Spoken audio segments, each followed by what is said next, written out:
पिंपळगाव जोगा धरणाच्या मुख्य कालव्याच्या पोटचाऱ्यांची दुरावस्था झाल्यामुळे या कालव्यांमधून पाणी सोडलं जातं, मात्र प्रत्यक्षात हे पाणी शेतकऱ्यांना पोहोचत नाही।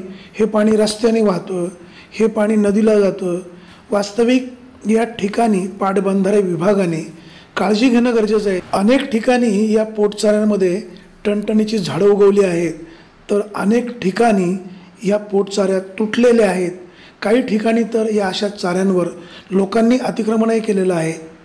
शासनाने याबाबतची निधी जर उपलब्ध केला तर या पोटचाऱ्यांचं काम होऊ शकतं, दुरुस्ती होऊ शकते, असं पाटबंधारे विभागाचे अधिकारी सांगतात। शासनाने या कालव्यांच्या दुरुस्तीसाठी व लांबीसाठी 4,000 कोटी रुपयांची तरतूद केल्याचे गवगवा झाला, मात्र आजही हा विषय जैसे थे आहे।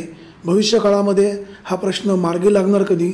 यावर्षी उन्हाळा अतिशय कडक असणार आहे, दुष्काळी परिस्थिती आहे। जर ह्या पोटचाऱ्या दुरुस्त झाल्या नाही आणि शेतकऱ्यांना प्रॉपरली पाणी मिळालं नाही, रस्त्याने ओढ्यांना पाणी गेलं, तर हे पाणी सोडून उपयोग तरी काय?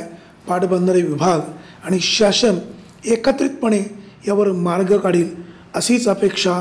शोध बातमीचा, ध्यास सत्याचा। आपण पाहत राहा फक्त विघ्नहर टाइम्स।